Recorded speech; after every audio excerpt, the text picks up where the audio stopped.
पहला क्वेश्चन है विच code is suitable for multiple turning cycle in the फानुक CNC control system. जो question में पूछा गया है कि फानुक सीएनसी कंट्रोल सिस्टम में मल्टीपल टर्निंग साइकिल के लिए कौन सा कोड उपयुक्त होता है। तो इसके लिए पहला ऑप्शन है G71, दूसरा ऑप्शन है G92, तीसरा ऑप्शन है G96, चौथा ऑप्शन है G94। तो जो हमारे क्वेश्चन है सीएनसी मशीन के बारे में पूछा गया है कि फानुक सीएनसी कंट्रोल सिस्टम में मल्टीपल टर्निंग साइकिल के लिए कौन सा कोड उपयुक्त होता है। तो जो क्वेश्चन में पूछा गया था तो इसका जो सही आंसर है option number A G71। Next question, which types of instrument is generally use to check eccentricity. जो एक्सेंट्रिक जॉब होता है उसको एक्सेंट्रिसिटी चेक करने के लिए जनरली कौन से इंस्ट्रूमेंट का उपयोग किया जाता है, जो क्वेश्चन में पूछा गया है। तो इसके लिए पहला ऑप्शन है डायल टेस्ट इंडिकेटर, दूसरा ऑप्शन है माइक्रोमीटर, तीसरा ऑप्शन है सरफेस गेज, चौथा ऑप्शन है वर्नियर कैलिपर। तो जो क्वेश्चन में पूछा गया था कि एक्सेंट्रिसिटी की जांच करने के लिए जनरली कौन से इंस्ट्रूमेंट का उपयोग किया जाता है, तो इसका जो सही आंसर है option number A dial test indicator. Dial test indicator के सहायता से जब हम कोई भी एक्सेंट्रिक जॉब चेक करते हैं तो एक्यूरेटली चेक किया जाता है डायल टेस्ट इंडिकेटर के सहायता से। Next question, which G code is suitable for thread cutting. Thread cutting के लिए जी कौन से जी कोड का उपयोग किया जाता है सीएनसी मशीन में, यही क्वेश्चन में पूछा है। तो इसके लिए पहला ऑप्शन है G30, दूसरा ऑप्शन है G32, तीसरा ऑप्शन है G34, चौथा ऑप्शन है G01। तो जो क्वेश्चन में पूछा गया था कि थ्रेड कटिंग के लिए कौन से जी कोड का उपयोग किया जाता है, तो इसका जो सही आंसर है option number B G32। Next question, what is the disadvantage of fix steady rest over follower steady rest. जो क्वेश्चन में पूछा गया है कि फॉलोअर स्टडी रेस्ट की तुलना में फिक्स स्टडी रेस्ट का क्या डिसएडवांटेज है, मतलब नुकसान है। इसके लिए पहला ऑप्शन है support at one fix place only, मतलब किसी एक ही जगह पर सपोर्ट देने के लिए फिक्स प्लेस में सपोर्ट देने के लिए उपयोग होता है। या फिर दूसरा ऑप्शन है सपोर्ट कंटिन्यूस इंटायर लेंथ, मतलब पूरे लंबाई पे इसका सपोर्ट दिया जाता है। या फिर तीसरा ऑप्शन है it rotate with the job, मतलब जॉब के साथ ये घूमता है। या फिर चौथा ऑप्शन है it rotate and move along the job, मतलब ये जॉब के साथ घूमता भी है और जॉब के साथ ट्रैवल भी करता है। तो जो क्वेश्चन में पूछा गया था कि फॉलोअर स्टडी रेस्ट की तुलना में फिक्स स्टडी रेस्ट का डिसएडवांटेज क्या है, तो इसका सही आंसर है option number a support at one fixed place only, मतलब किसी एक ही जगह पर ये सपोर्ट देने के लिए उपयोग किया जाता है, जो इसका डिसएडवांटेज है फिक्स स्टडी रेस्ट का फॉलोअर स्टडी रेस्ट की तुलना में। Next question, which mode of the program will be executed continuously one block after another block. ये भी सीएनसी मशीन का क्वेश्चन है कि पूछा गया है कि क्वेश्चन में प्रोग्राम के किस मोड को लगातार एक ब्लॉक के बाद दूसरे ब्लॉक में निष्पादित दिया जाएगा। तो इसके लिए जो पहला ऑप्शन है जॉग मोड, दूसरा ऑप्शन है एटो मोड, तीसरा ऑप्शन है एडिट मोड और चौथा ऑप्शन है मैनुअल मोड। तो जो क्वेश्चन में पूछा गया था कि प्रोग्राम के किस मोड को लगातार एक ब्लॉक के बाद दूसरे ब्लॉक में कंटिन्यूसली निष्पादित किया जाएगा, तो इसका जो सही आंसर है ऑप्शन नंबर बी एटो मोड। एटो मोड में एक के बाद एक दूसरा ब्लॉक कंटिन्यू चालू रहता है। Next question, what is the types of measurement. तो स्क्रीन पर आपको एक डायग्राम दिखाया गया है, एक थ्रेड का जो इंटरनल थ्रेडिंग दिखाया गया है, जिसमें देख सकते हैं कि इंटरनल थ्रेड का माप लिया जा रहा है। तो ये कौन सा माप लिया जा रहा है, यही क्वेश्चन में पूछा है। तो इसके लिए पहला ऑप्शन है मेजरिंग मेजर डायमीटर, मतलब बड़ा डायमीटर चेक किया जा रहा है। या फिर दूसरा ऑप्शन है मेजरिंग पिच डायमीटर, जो पिच डायमीटर चेक किया जा रहा है। या फिर तीसरा ऑप्शन है मेजरिंग माइनर डायमीटर, मतलब छोटा डायमीटर चेक किया जा रहा है। या फिर चौथा ऑप्शन है measuring effective diameter. Effective diameter और पिच डायमीटर ये की होता है। तो जो क्वेश्चन में पूछा गया था कि स्क्रीन पर दिखाया गया डायग्राम में थ्रेड का कौन सा डायमीटर चेक किया जा रहा है, तो इसका जो आंसर है option number C measuring minor diameter. Minor diameter कैसे, यहाँ पर आप देख सकते हैं दो साइड में दो रोलर लगा है और बीच में स्लिप गेज के सहायता से इसका डायमीटर चेक किया जा रहा है, और टोटल डायमीटर में से रोलर का डायमीटर माइनस करने के बाद इसका माइनर डायमीटर आ जाता है। Next question, which M code is to active the coolant pump in CNC machine. CNC machine में कूलेंट पंप को एक्टिव करने के लिए कौन से एम कोड का उपयोग किया जाता है। तो इसके लिए पहला ऑप्शन है M01, दूसरा ऑप्शन है M06, तीसरा ऑप्शन है M08 और चौथा ऑप्शन है M09। तो जो क्वेश्चन में पूछा गया था कि सीएनसी मशीन में कूलेंट पंप को ऑन करने के लिए कौन से एम कोड का उपयोग किया जाता है, तो इसका जो सही आंसर है option number C M08। Next question, calculate the minor diameter of M20 into 2.5 pitch thread. Question में क्या पूछा गया कि माइनर डायमीटर कैलकुलेट करना है। तो सबसे पहले हम इसका ऑप्शन और आंसर देखते हैं, उसके बाद इसका एक्सप्लेनेशन भी आपको दिखाएंगे कि किस तरह से सॉल्व किया जाता है और फॉर्मूला कौन सा यूज़ करते हैं।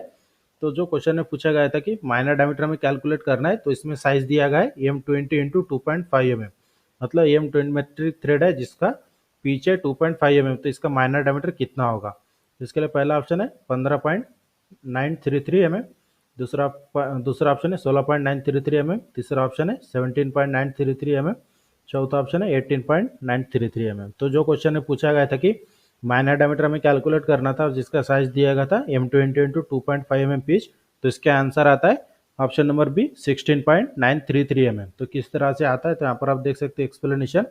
सबसे पहले फार्मूला में माइनर डायमीटर का यूज करना है, तो फार्मूला होता है माइनर डायमीटर का major diameter minus 2 into depth into pitch. तो मेजर डायमीटर कितना दिया है क्वेश्चन में, जो एम के साइड में होता है वैल्यू वो हमारा मेजर डायमीटर होता है।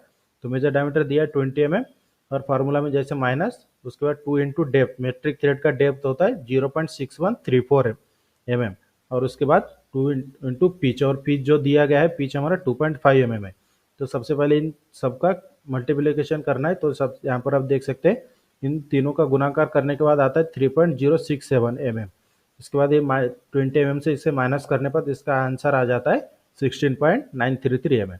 Next question, what is the full form of MDI. MDI ये भी सीएनसी क्वेश्चन का, सीएनसी मशीन के बारे में पूछा गया क्वेश्चन है कि एमडीआई का फुल फॉर्म क्या होता है। तो इसके लिए पहला ऑप्शन है मैकेनिकल डाटा इम्प्लीटेशन, दूसरा ऑप्शन है मैनुअली डाटा इनपुट, तीसरा ऑप्शन है मॉडरेट डाटा इनपुट, या फिर चौथा ऑप्शन है mounting of diagonal impact.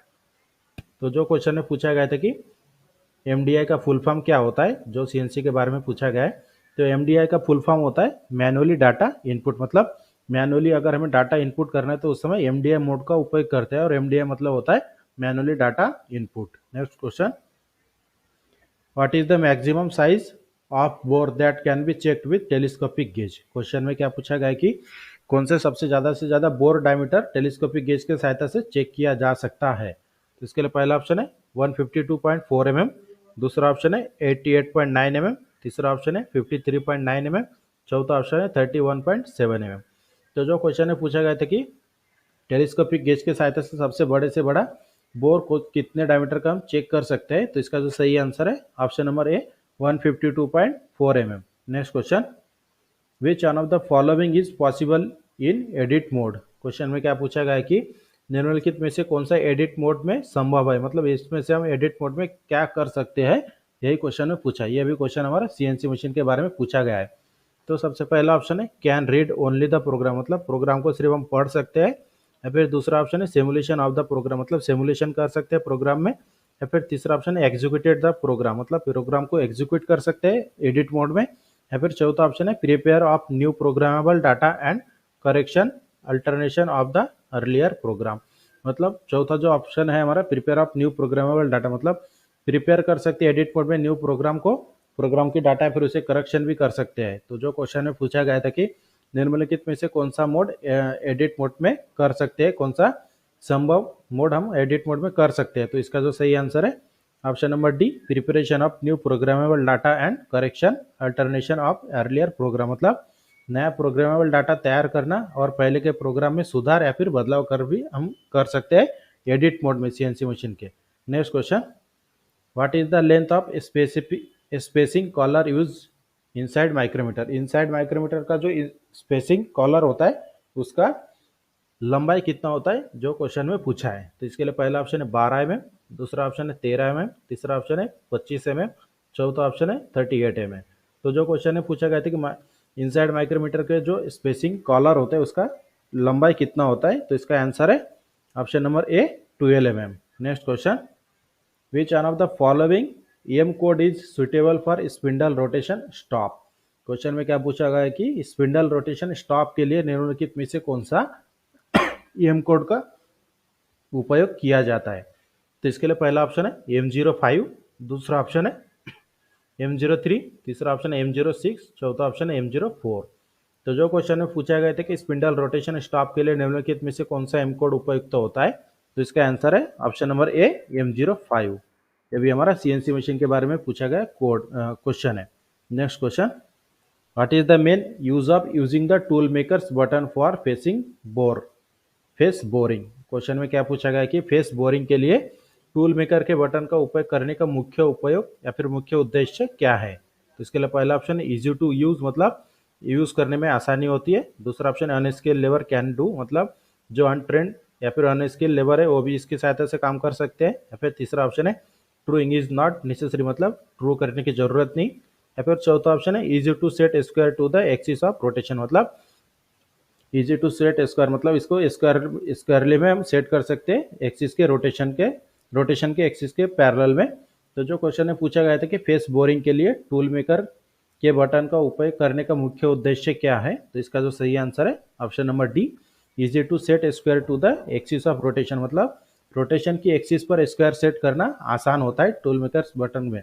Next question, what is the name of the first member in simple gear train. Question में क्या पूछा गया कि जो हमारा सिंपल गियर ट्रेन होता है, गियर ट्रेन लेंथ मशीन में दो प्रकार के होते हैं, एक सिंपल गियर ट्रेन, दूसरा कंपाउंड गियर ट्रेन। तो सिंपल गियर ट्रेन के सबसे पहला जो गियर होता है उसे कौन से नाम से जाना जाता है। तो इसके लिए पहला ऑप्शन है ड्रीवन गियर, दूसरा ऑप्शन है ड्राइवर गियर, तीसरा ऑप्शन है आइडलर गियर, चौथा ऑप्शन है रिवर्सिबल गियर।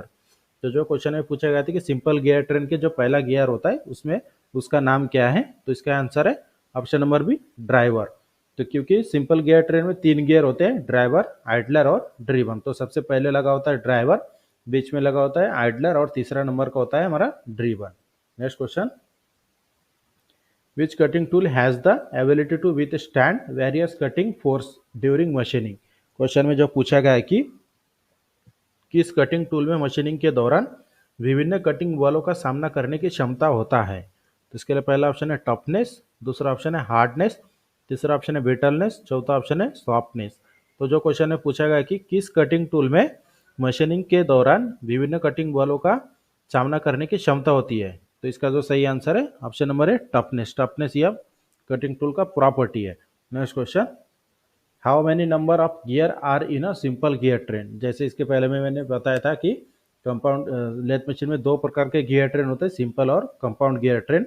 तो सिंपल गियर ट्रेन में कितने गियर लगे होते हैं, यही क्वेश्चन में पूछा है। तो इसके लिए पहला ऑप्शन है 2 गियर, दूसरा ऑप्शन है 3 गियर, तीसरा ऑप्शन है 4 गियर और चौथा ऑप्शन है 5 गियर। तो जो क्वेश्चन में पूछा गया था कि सिंपल गियर ट्रेन में कितने गियर होते हैं, तो इसका आंसर है option number B, 3 gear. 3 gear कौन कौन से होते हैं, पहला होता है ड्राइवर गियर, दूसरा आइडलर, तीसरा होता है driven gear. Next question, what property has the ability to retain hardness under severe working condition. जो क्वेश्चन में पूछा गया है कि कठोर कार्य परिस्थितियों में किस गुणधर्म में कठोरता बनाए रखने की क्षमता होती है। तो इसके लिए पहला ऑप्शन है टफनेस, दूसरा ऑप्शन है हार्डनेस, तीसरा ऑप्शन है सॉफ्टनेस, चौथा ऑप्शन है ब्रिटलनेस।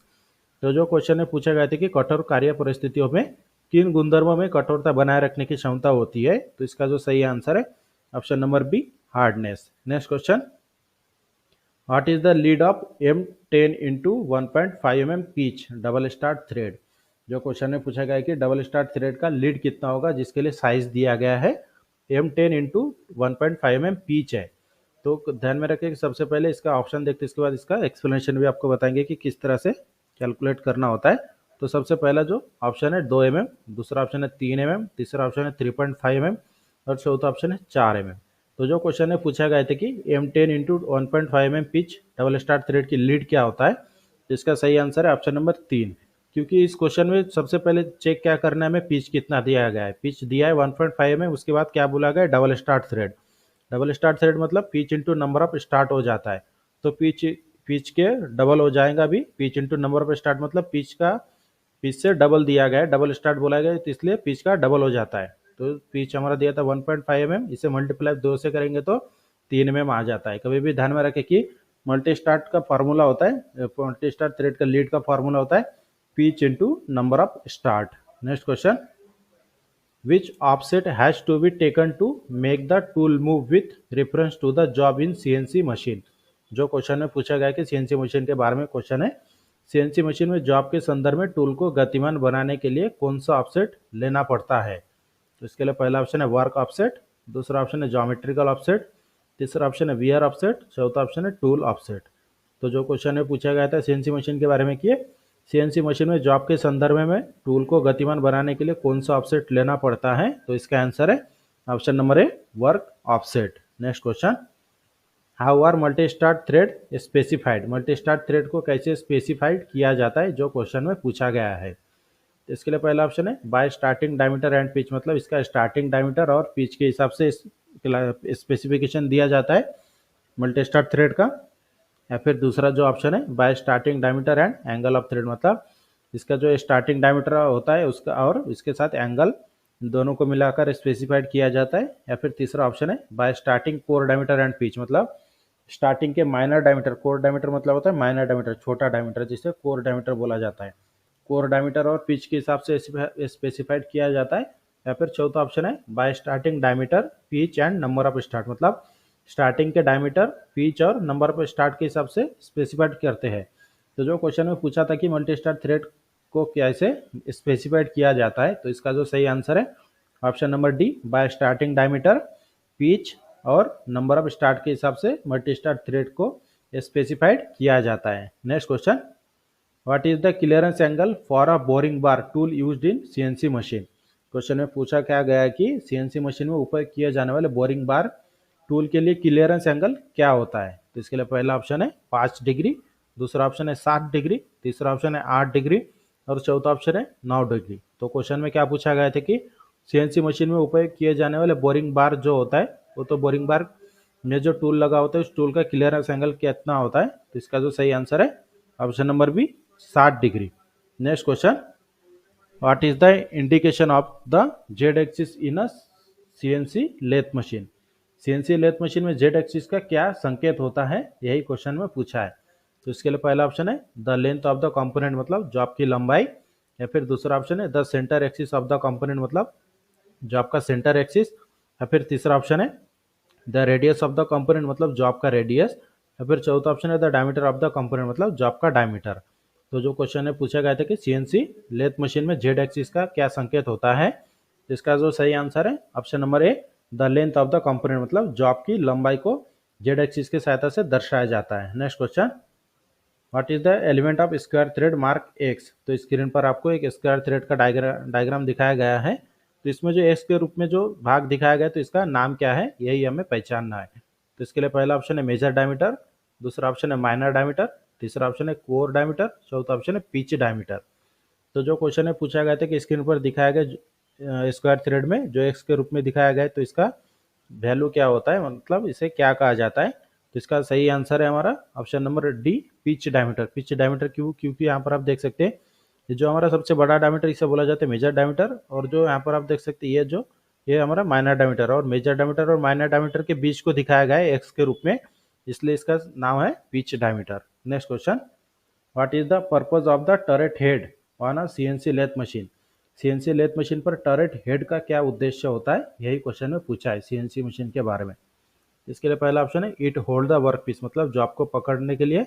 दूसरा ऑप्शन है it hold the cutting tool, मतलब कटिंग टूल को पकड़ने के लिए। या फिर तीसरा ऑप्शन है it support for lengthy work piece, मतलब बड़े लंबे की जॉब को सपोर्ट देने के लिए। या फिर चौथा ऑप्शन है it guide to the work piece while thread cutting, मतलब थ्रेड कटिंग करते समय वर्क पीस को गाइड करता है। तो जो क्वेश्चन में पूछा गया था कि सीएनसी लेथ मशीन पर टरेट हेड का उद्देश्य क्या होता है, तो इसका जो सही आंसर है option number B, it hold the cutting tool, मतलब यह कटिंग टूल को होल्ड करने के लिए टरेट हेड का उपयोग किया जाता है सीएनसी लेथ मशीन पर। Next question, how is the minor diameter of the external thread check generally. External thread का माइनर डायमीटर आमतौर पर कैसे चेक किया जाता है, यही क्वेश्चन में पूछा है। इसके लिए पहला ऑप्शन है यूजिंग पिच गेज, दूसरा ऑप्शन है using knife edge of the vernier caliper, तीसरा option using screw thread gauge, चौथा option using thread ring gauge.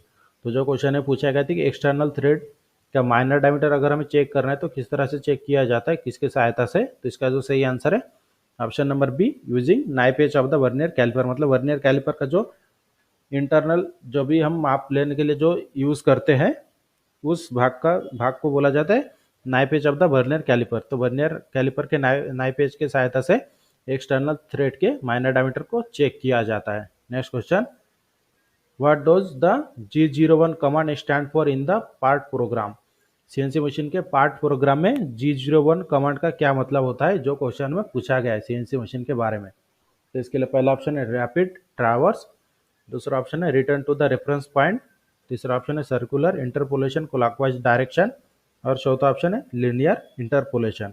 तो जो क्वेश्चन है पूछा गया था कि पार्ट प्रोग्राम में, सीएनसी मशीन के पार्ट प्रोग्राम में G01 कमांड का क्या मतलब होता है, तो इसका आंसर है option number D, linear interpolation. Next question, what is the name of the an instrument. तो स्क्रीन पर आपको एक मेजरिंग इंस्ट्रूमेंट का डायग्राम दिखाया गया है। तो ये कौन से मेजरिंग इंस्ट्रूमेंट है, इसका नाम क्या है, जो क्वेश्चन में पूछा गया है।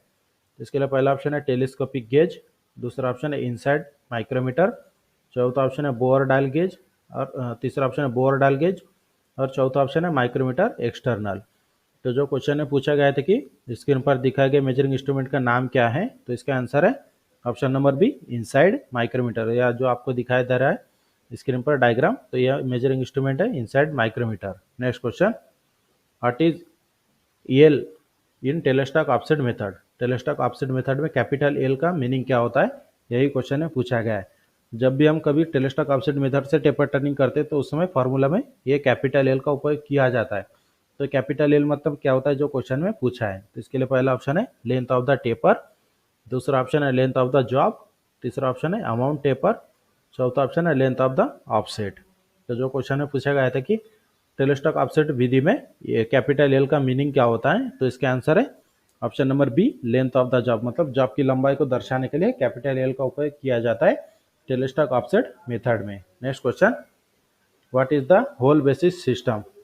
होल बेसिक सिस्टम मतलब क्या होता है, जो क्वेश्चन ने पूछा है।